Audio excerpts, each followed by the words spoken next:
Mary Ann Freeman Noble Wiley, Mittie Wiley, 1855 to 1935, written and narrated by her great-grandson William Noble Brown. Ariosto Appling Wiley, 1855 to 1908, was well known for his accomplishments as an Alabama lawyer, legislator, and U.S. congressman. However, his wife Mittie's life was for the most part ignored, relegated to a few family tales of her eccentricities, while, in fact, her life was relatively well documented in legal documents related to her commitment to a hospital for the insane. Mittie has been given relatively short shrift by her family, the press, and Alabama society news. In many instances, her name is only mentioned in a possessive: Mittie's bicycle, Mittie's jewelry, Mittie's journals, etc. I hope to provide some insight to this otherwise forgotten woman in our family story, that of my great-grandmother Mary Ann Freeman Noble Wiley.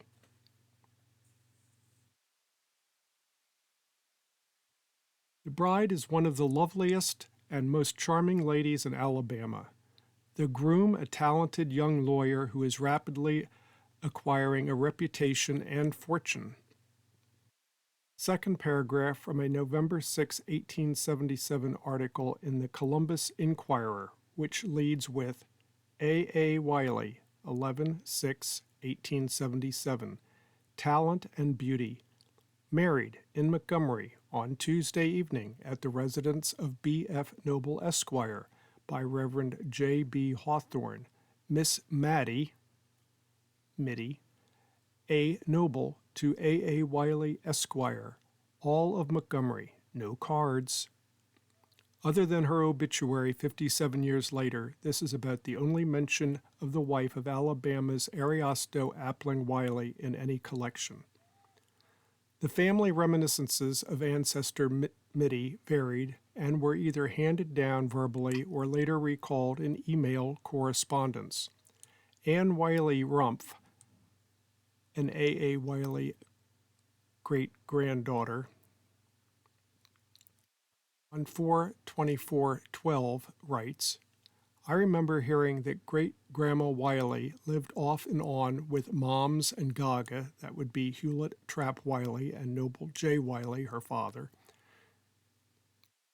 Once Daddy, Noble J. Wiley Jr., told me a story about her playing Ophelia in Perdido Beach, and that she went out in a canoe and threw money and jewelry in the water after A. died.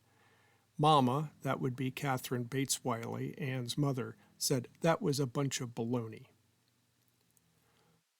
Also from Ann, the only other story I remember about Mittie is that she went through two fortunes, always buying things, that when she died in 1935, Mother, Catherine Bates Wiley, went with Gaga, that would be Mittie's son Noble J. Wiley, to help sort things and found drawers full of never-worn lingerie.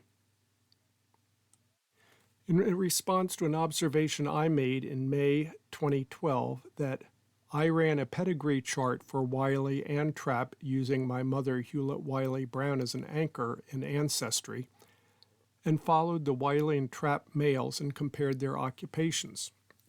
The Trapps were very blue-collar, tailor, laborer, conduit, inspector, coal dealer, etc., versus the Wileys, who were career military, lawyer, judge, congressman, real estate broker, etc.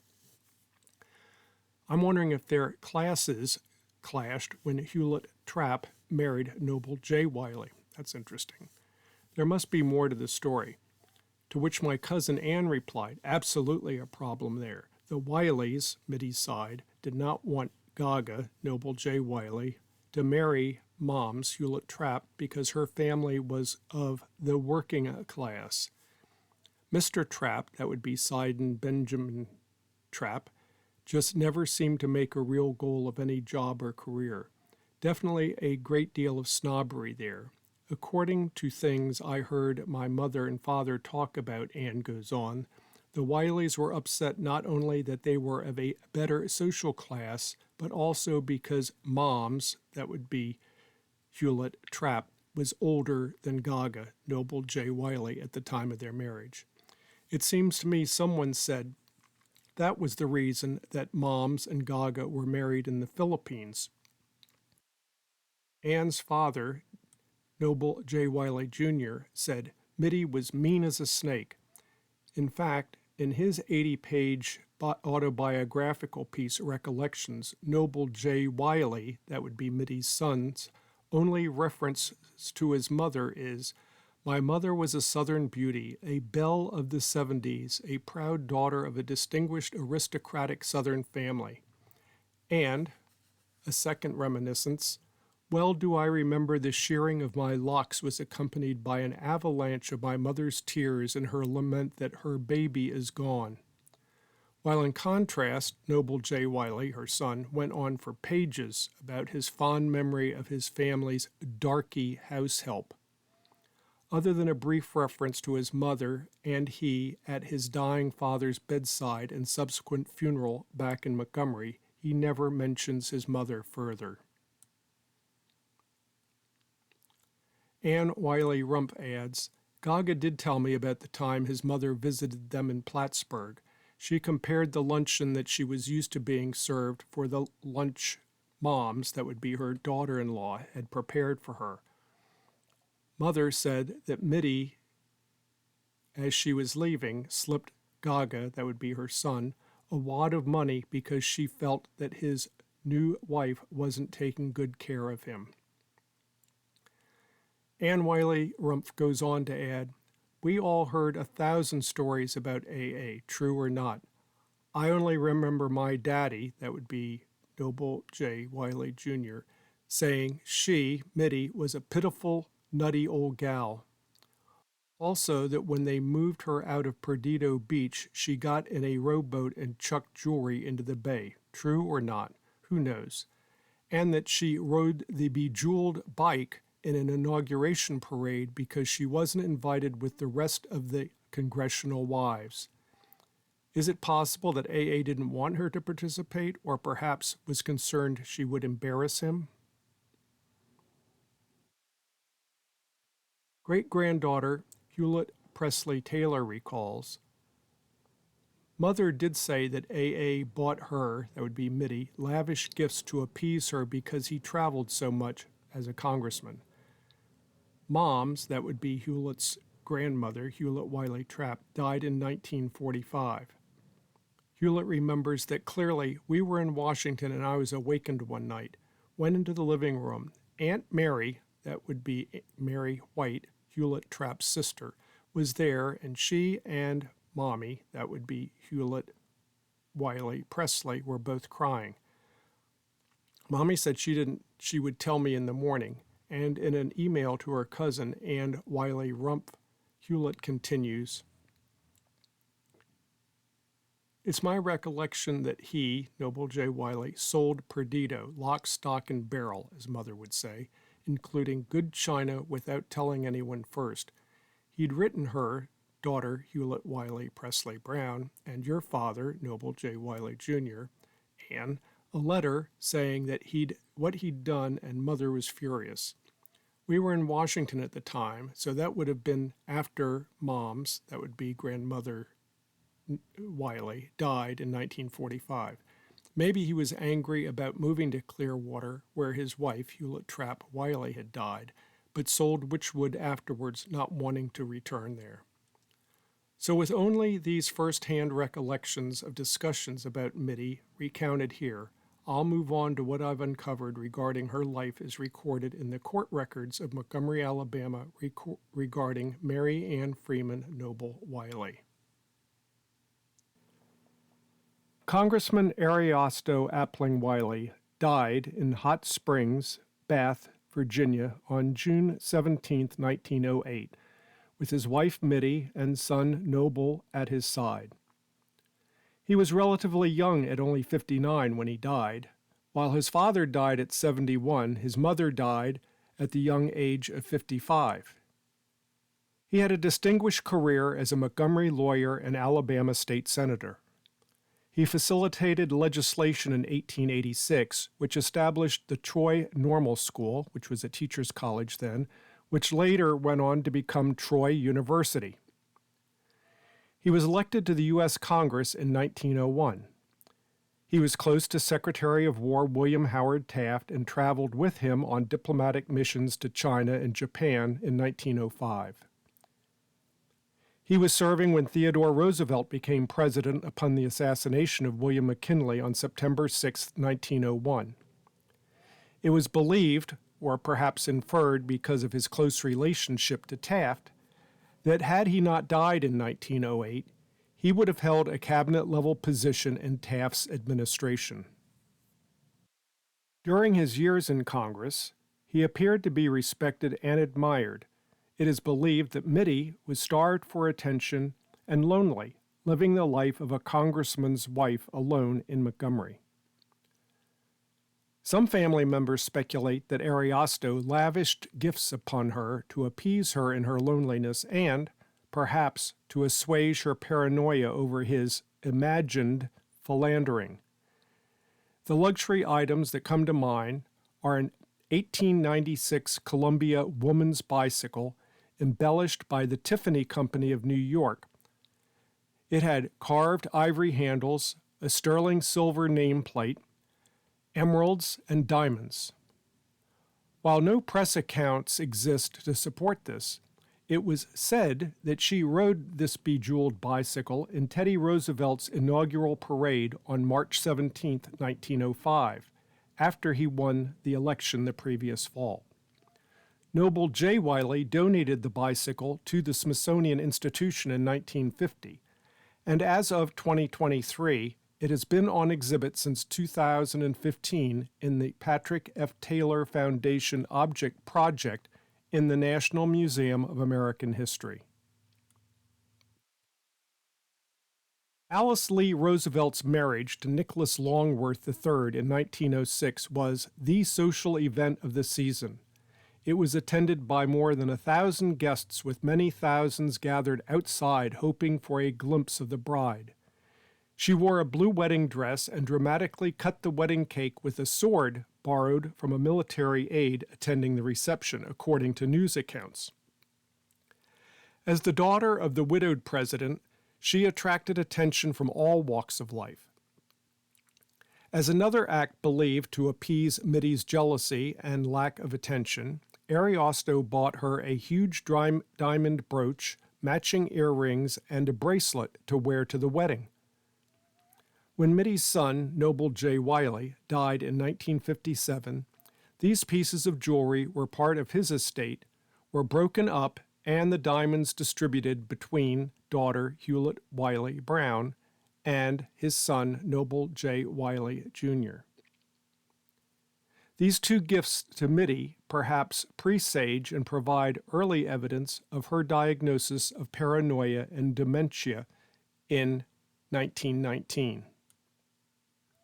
In attempting to determine the reason that Mittie even came under scrutiny by the courts can only be inferred from guardianship applications and letters filed both by the Merchants Bank of Alabama and her cousin Benjamin Franklin Noble, also known as Frank Noble, on behalf of Noble J. Wiley, her son.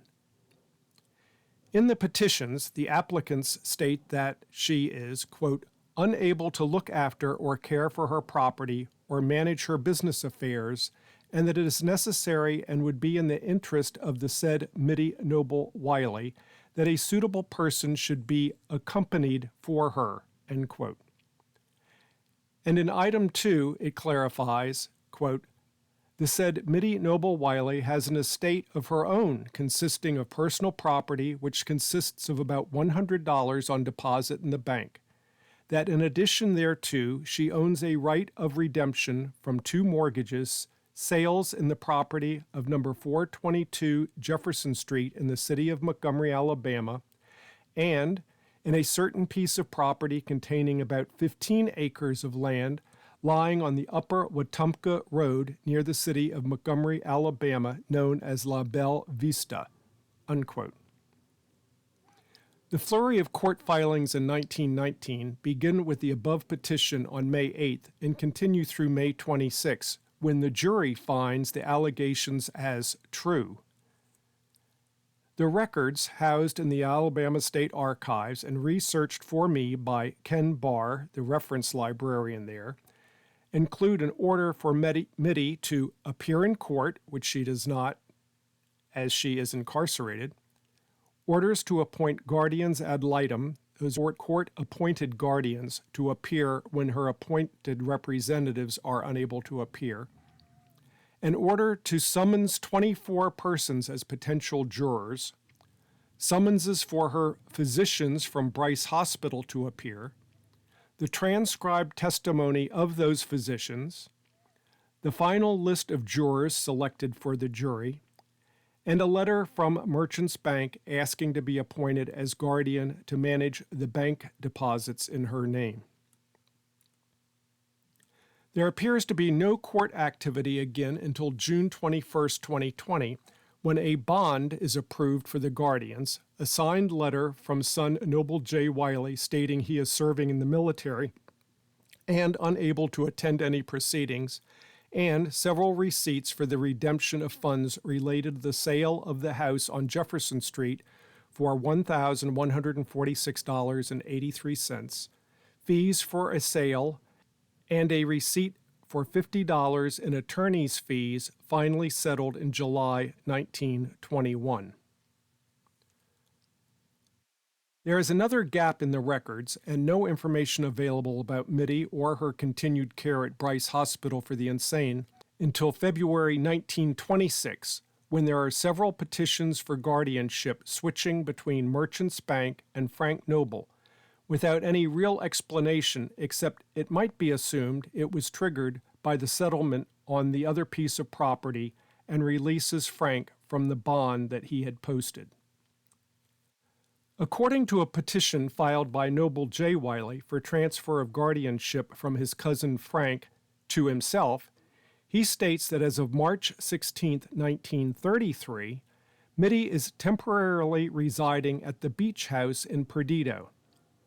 There is unexplained activity in 1926 in the court records, which transfers guardianship from Merchants Bank back to Frank Noble. I'm wondering if that was possibly in connection with Mittie being discharged from Bryce Hospital, although that is not indicated in any of the court records.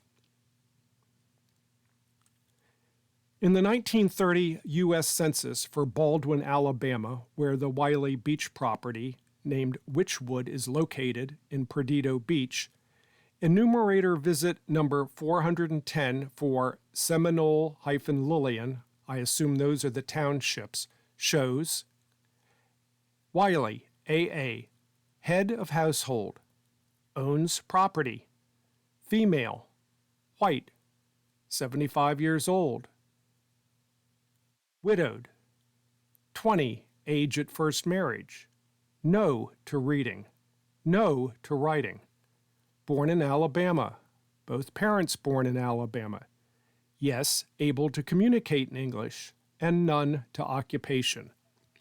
What is so interesting about finding Mittie at her Perdido Beach property in 1930 is there's no previous documentation that she was ever released or discharged from Bryce Hospital. In April 2023, this email, in part, was received. Hi, William. My name is Alex Boucher, and I'm the Reference and Instruction Librarian here at the Houle Special Collections, University of Alabama's Archives. Sorry for the delay in getting back to you. Unfortunately, we don't really have those types of Bryce Hospital records. We have Bryce Hospital papers and records, but they deal with the history of the institution itself more than any specific patient. So unfortunately, there is no way to determine when and under what circumstances and into whose care Mittie was released sometime between 1926 and 1930.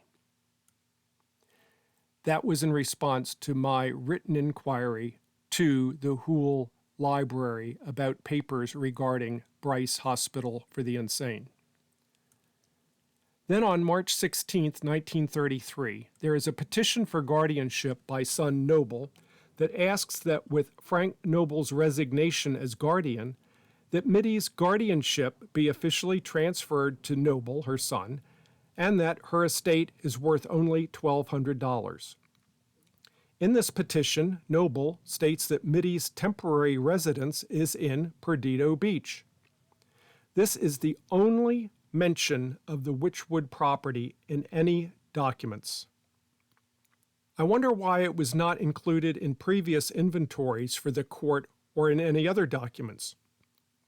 Were Noble and Frank attempting to keep the property off the books, or perhaps, since Mittie wasn't directly responsible for the property, it was never referenced? Further court documents between March and April 1933 routinely deal with the transfer of guardianship from Frank to Noble, a final accounting of $1,200 being turned over to Noble, and two pieces of correspondence between Noble and the judge exchanging pleasantries. Mary Ann Freeman Noble Wiley, Mittie, died Christmas Day, 1935. Other than her obituary, which appeared in the, I assume, Montgomery Journal, December 27, 1935, there is no other record of her death. That obituary reads, Mrs. Mittie Noble Wiley.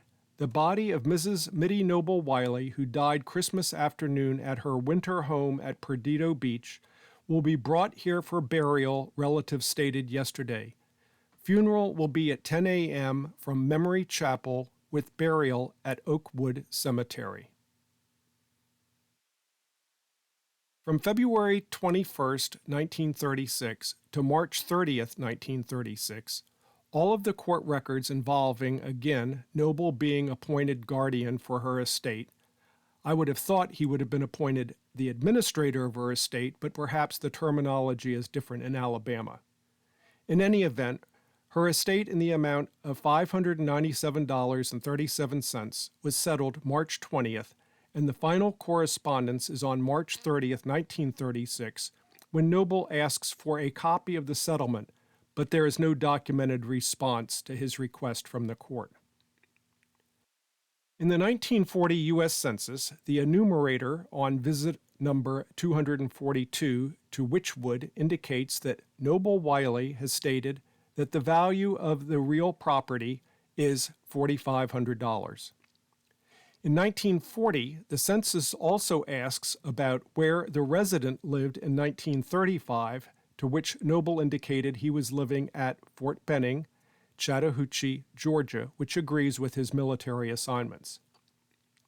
Again, if the Perdido property was valued at $4,500 in 1940, why was it never mentioned in any court documents from 1909 through 1936? My sister Hewlett speculates that perhaps Noble J. Wiley had already inherited it from his father, A. A. Wiley. However, there is no mention of the property in A.A.'s 1909 probate records either. Also of note, throughout all the proceedings and accountings during those years, that Tiffany-embellished, bejeweled Columbia woman's bicycle has never been mentioned. It's very interesting that what appears to be the two most valuable pieces which should have passed through both A. A. Wiley's estate are never mentioned. In a 1930 letter to Tiffany and Company from Noble J. Wiley regarding the provenance of the ornate bike, he states, quote, "In 1915, my mother gave me, among other effects, a bicycle for my infant daughter to be given her when she became old enough to appreciate its value," unquote. While that may address the bicycle, it does not address the Perdido property, perhaps so it wouldn't be ordered sold to cover Mittie's state hospital expenses or other possible selfish reasons to avoid accounting for them to the courts.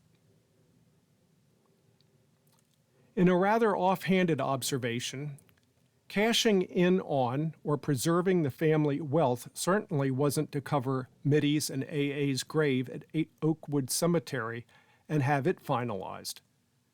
During my trip to Montgomery in the fall of 2022 to meet my cousin Neil Brantley, I was not surprised at the darkened, worn condition of their grave, but I was surprised, actually angered, that no effort had ever been made to formally inscribe their memorial with their names or dates after Mittie's death in 1935. Of course, their little dog Rhodey has his own grave nearby, aptly and interestingly noted on findagrave.com that the grave is that of their, quote, child, unquote. I'm fairly certain that AA or someone must have used some clout to have a family pet buried in the B.F. Noble section of Oakwood Cemetery. Personally, I exercised some self-appointed authority and contracted with the Ingram Memorial Company of Montgomery in early 2023 to have Ariosto's and Mittie's grave cleaned and appropriately engraved with their names and dates. As to the proceeds of the eventual sale of Wychwood, sometime after the death of Noble's wife, Hewlett Trapp Wiley, in 1945, without the benefit of forensic accounting tools, it can only be assumed that the proceeds, together with that $597.37 estate of Mittie's, ended up in Noble's Jacksonville, Florida savings account and was eventually distributed equally between his surviving children, Noble J. Wiley Jr. and Hewlett Wiley Presley Brown, upon Noble's death in 1957. Oh, and then there were those diamonds from the Alice Roosevelt Longworth wedding that were divided between the surviving children. Their value was never accounted for in any of Mittie's court proceedings. I wonder if in 2023, 86 years later, the statute of limitations is run out, or, if heaven forbid, the state of Alabama would want to recover some of their costs for caring for Mittie over the 10 years from 1919 to 1926 when she was their ward. Don't tell anybody. Here's an afterthought.